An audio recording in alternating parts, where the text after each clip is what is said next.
ചുട്ടാലോ വായോ. അതന്നെ മോള് പറഞ്ഞ മാതിരി നമ്മൾ കശുവണ്ടി ചൂടാൻ പോവാട്ടോ. അതിനുള്ള കശുവണ്ടി ഉണ്ടോ എന്ന് നോക്കാൻ പോവാണ് നമ്മൾ തൊടിയിൽ. ഞങ്ങളെ വീടിൻ്റെ ബേക്കിൽ തന്നെ കേട്ടോ ഈ മരം ഉള്ളത്, കശുവണ്ടീൻ്റെ മരം ഉള്ളത്. അങ്ങനെ അവിടേക്ക് പോവാണ്. ഇത് ഏകദേശം 1.5 മാസം മുന്നേ, 1.5 മാസം 2 മാസം മുന്നേ എടുത്ത വീഡിയോ ആണ് കേട്ടോ. അങ്ങനെ അത് നമ്മൾ അതിൻ്റെ മരത്തിൻ്റെ ചോട്ടിലെത്തി. നമുക്ക് അതിന്റെ അണ്ടി പറിക്കാം. ഞാൻ പോകുമ്പോൾ എൻ്റെ 2 മക്കളെയും കൂടി കൊണ്ടുപോയിക്കണം കേട്ടോ. കാരണം എന്താ വെച്ചാൽ ഒരു ഫസ്റ്റ് ടൈമാണ് കശുവണ്ടിക്ക് ആദ്യമായിട്ട് കാണുന്നത്. ഇത് ക്യാഷ്നട്ട് തിന്നുന്നല്ലാതെ ഇതിൻ്റെ ഉള്ളിൽ നിന്നാണ് അത് ഉണ്ടാവണമെന്നൊന്നും അറിയില്ല.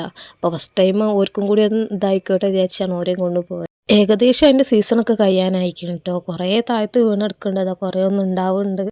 അങ്ങനെ ഞങ്ങളെല്ലാവരും കൂടി അത് പെറുക്കിയെടുത്ത് ഓരോ മൊക്കിലും മൂലയിലൊക്കെ ഉണ്ടായിരുന്നു. കുറേ ചീഞ്ഞ് വാടിയതാണ്, കുറേ പച്ചാണ്, ഉണങ്ങാത്തൊക്കെ ഉണ്ടായിരുന്നു. അപ്പോൾ അതിന്മേന്നൊക്കെ നമ്മൾ കശുവണ്ടി ഇങ്ങനെ പെറുക്കി പാത്രത്തിലേക്ക് ഇട്ട് മക്കൾക്കും അതൊരു രസമായിട്ട് തോന്നി. ഞാൻ ഏകദേശം ഇവിടെ ഒരു 10 കൊല്ലമായി. 10 കൊല്ലമായിട്ട് ഞാൻ ഇങ്ങനെ ഒരു മരം ഇതിൻ്റെ ഉള്ളിലുണ്ട്, ഈ തൊടിയിലുണ്ട് എന്നുള്ള അറിയില്ല. ഈ തൊടിയിൽ നിന്ന് നേരെ കുറച്ച് അങ്ങോട്ട് പോയാലാണ് ഈ ഒരു മരം ഉള്ളത്. അന്ന് വെറുതെ മക്കളായിട്ട് ഇങ്ങനെ ജസ്റ്റ് കറങ്ങാൻ പോയപ്പോൾ ഇങ്ങനെ ഒരു മരം കണ്ട്. അന്നേരം പൂവിട്ടിട്ടേ ഉള്ളൂ. അപ്പം ഞാൻ കരുതി കശുമാങ്ങ ഉണ്ടായിട്ട് വരാമെന്ന്. പിന്നെ ആ ഒരു സംഭവം മറന്നുപോയി. പിന്നെ വീണ്ടും മക്കളായിട്ട് വീണ്ടും വന്നപ്പോഴാണ് ഇവിടെ കുറേ ഉള്ളത് കാണുന്നത്. കുറേ നിലത്ത് വീണെടുക്കണം. കാരണം ആൾക്കാർ ശ്രദ്ധ ഒന്നും എത്തിപ്പെടാത്തൊരു സ്ഥലമാണ് കേട്ടോ. അപ്പോൾ ഇങ്ങനെ ഒരു മരം അവിടെ ഉണ്ടെന്നോ ആളുകൾ അറിയുമോ എന്നുള്ളത് എനിക്കും അറിയില്ല. കാരണം അത്രമാത്രം എനിക്ക് അവിടുന്ന് കിട്ടി. അപ്പോൾ അങ്ങനെ ആരെങ്കിലും അറിയുകയാണെങ്കിൽ തന്നെ ഇങ്ങനെ ഇത് പെറുക്കി കൊണ്ടുപോകേണ്ട ഒരു ടൈമായില്ലേ. അപ്പോൾ നമ്മളെല്ലാം കൂടി ഒരു ഭാഗത്ത് കൂട്ടി വെച്ച് ഇങ്ങനെ ഓരോ സൈഡ് പോയി എടുക്കണ്ട വിചാരിച്ചിട്ട് ഉള്ള ഒരു സൈഡത്തെടുത്തൊക്കെ ഒരു ഭാഗത്ത് കൂട്ടി വെച്ചിട്ട് അതിമൊന്ന് കുറച്ച് കശുവണ്ടി എടുത്ത് മാറ്റി. എന്നിട്ട് വീണ്ടും വേറെ ഭാഗത്ത് പോയി.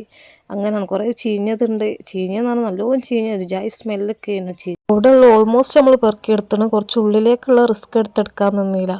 കാരണം ഉള്ളത് മതി എന്നുള്ള രീതിയിൽ നമ്മളെടുത്ത് കുറേ പച്ച തന്നെയാണ്. ആ കുരൊന്നും ഉണങ്ങിയിട്ടൊന്നുമില്ല. അപ്പോൾ എന്തായാലും ഇപ്പോൾ യൂസ് ചെയ്യാൻ പറ്റില്ല എന്നുള്ളത് ഉറപ്പായി. എന്തായാലും മക്കൾ രണ്ടാളും നല്ലോണം എൻജോയ് ചെയ്തിട്ടാണ് കേട്ടോ ഈ ഒരു ഇത് ചെയ്തത്. നമുക്ക് അത്യാവശ്യമുള്ളതൊക്കെ നമ്മൾ പെറുക്കി എടുത്തിട്ടോ ബാക്കി അവിടെ തന്നെ ഇട്ട് പോകുന്നു. കാരണം ആവശ്യമുള്ള മതിയല്ലോ എന്ന രീതിയിൽ നമ്മൾ വൈകുന്നേരം പോയത്. അപ്പോൾ അത്ര സേഫായ സ്ഥലമില്ലാത്തതിനെ കൊണ്ട് വേഗമുള്ളതും പെറുക്കി പോവാന്നുള്ള രീതിയിൽ നിന്നിട്ടോ. കാരണം ഇവിടെ ചേരി പാമ്പും ഒക്കെ ഉണ്ടാവും.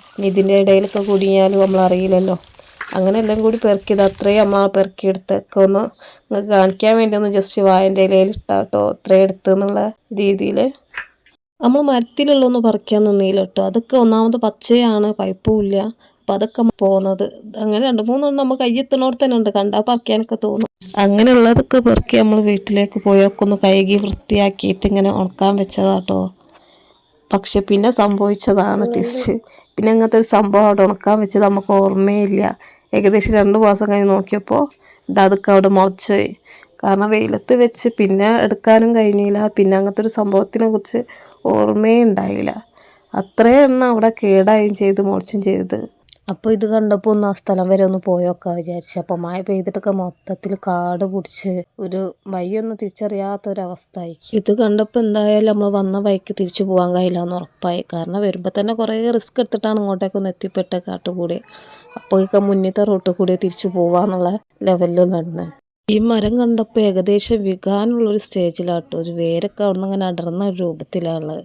അങ്ങനെ ഇപ്പോൾ റോട്ടിലൂടെയുള്ള വഴി ഇങ്ങനെ കണ്ടുപിടിക്കുകയാണ്. ഇത് രണ്ടാൾക്കാരെ തൊടിയാണ്. ഇപ്പോൾ കാട് പിടിച്ച തൊടി വേറൊരാളതും പിന്നെ വേറൊരു തൊടി ഇപ്പോൾ നമ്മൾ കാണിച്ചു തരാം. നമ്മൾ പോണ റൂട്ടിൽ തന്നെയാണുള്ളത്. അങ്ങനെ നടന്ന് നമുക്ക് കയറാനുള്ളൊരു വഴി കണ്ടുപിടിച്ചിട്ടോ. ഇത് ഈ അടുത്ത് തൊഴിലുറപ്പിൻ്റെ ആൾക്കാർ ജസ്റ്റ് സ്റ്റെപ്പാക്കിയിട്ടാന്ന് തോന്നുന്നു അവർക്ക് കയറി ഇറങ്ങാൻ വേണ്ടിയിട്ട്. അതുകൊണ്ട് നമുക്കൊന്ന് എളുപ്പമായി. അങ്ങനെ ഓരെന്നെ ചെയ്തിട്ടാണ് ഇങ്ങനെ മണ്ണ് ഒരു ഭാഗത്തേക്ക് തടട്ടമാതിരി ഇട്ടതാണ്. മഴക്കാലമാകുമ്പോൾ ഓരങ്ങനെ ചെയ്യലുണ്ട്. അങ്ങനെ അതുമ്മ കൂടി ലാസ്റ്റ് പോയി. ഇവിടെ എത്തിയപ്പോൾ പിന്നെ വഴി കണ്ടുപിടിക്കാനുള്ള റിസ്ക് ഒന്നും ഉണ്ടാകില്ല. ഇത് തൊടി തന്നെ രണ്ടും മനസ്സിലാക്കേണ്ട. ഈ ഏരിയ ഫുൾ കാട് പിടിച്ചത് വേറൊരാളതാണ്, ഇത് വേറൊരാളതാണ്. അങ്ങനെ ഇവിടെ ക്ലീൻ ചെയ്തതിനെ കൊണ്ട് ഇതിലേ നടക്കാൻ പറ്റി. അങ്ങനെ അവസാനം നമ്മളെ ലക്ഷ്യസ്ഥാനത്ത് എത്തിയിട്ടോ. വീട്ടിലേക്കുള്ള വഴി കണ്ടെത്തി വീട്ടിലെത്തിയിട്ടോ.